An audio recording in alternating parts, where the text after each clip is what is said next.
Electoral bond অর্থাৎ নির্বাচনী bond সংক্রান্ত যে কেস মাননীয় সুপ্রিম কোর্টে চলছিল, তার রায় ইতিমধ্যেই মাননীয় সুপ্রিম কোর্টের 5 জন বিচারপতির বেঞ্চ দিয়ে দিয়েছিলেন।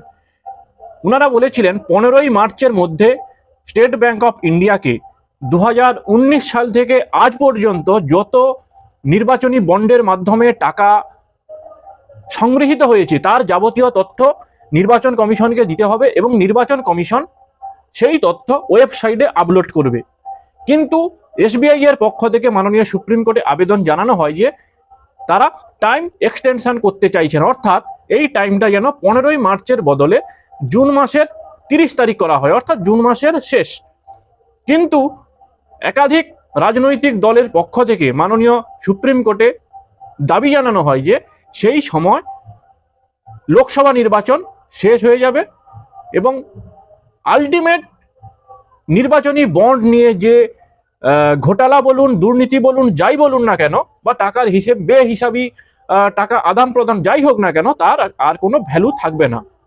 মাননীয় সুপ্রিম কোর্ট আজকের বিরোধী পক্ষের আবেদন এবং এসবিআই এর আবেদন অর্থাৎ যে টাইম এক্সটেনশনের আবেদন দুটোরই শুনানি করেন এবং মাননীয় সুপ্রিম কোর্ট আজকে এসবিআই কে জানিয়ে দেন যে জুন মাস পর্যন্ত তারা টাইম এক্সটেনশন করছেন না, বরং কালকের মধ্যেই অর্থাৎ আজকের সোমবার কালকের মঙ্গলবারের মধ্যে এসবিআই কে সমস্ত তথ্য নির্বাচন কমিশনকে দিতে হবে।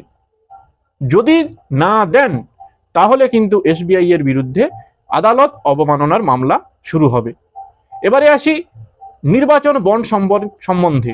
2018 সালে তৎকালীন অর্থমন্ত্রী অরুণ জেটলি তিনি এই নির্বাচনী বন্ড স্কিমটি চালু করেন। নির্বাচনী বন্ড স্কিমে বলা হয় যে যে কোনো ভারতীয় ব্যক্তি কিংবা ভারতীয় কোনো কোম্পানি যাই হোক না কেন, অবশ্যই ভারতীয় হতে হবে, তারা তাদের পছন্দ মতন যে কোনো রাজনৈতিক দলকে যে কোনো অ্যামাউন্টের টাকা ডোনেট করতে পারে।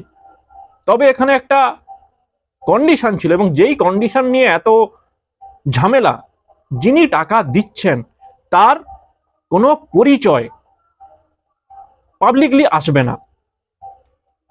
এই বিষয়ে মাননীয় সুপ্রিম কোর্টে মামলাও হয়েছিল এবং মাননীয় সুপ্রিম কোর্ট বলেন যে এটি রাইট টু ইনফরমেশনকে ভায়োলেট করছে এবং আগেই এই নির্বাচনী বন্ডকে অসাংবিধানিক বলে ঘোষণা করেছিলেন। কিন্তু আজকের যে কেসটি ছিল সেখানে কিন্তু এসবিআই এর পক্ষ থেকে যে টাইম এক্সটেনশনের আবেদন করা হয়েছিল সেটা কিন্তু খারিজ করে দেন। এবারে দেখা যাক এসবিআই কালকের কি করেন, নির্বাচন কমিশনকে সমস্ত তথ্য দেন নাকি আদালত অবমাননার মামলাতে যুক্ত হয়।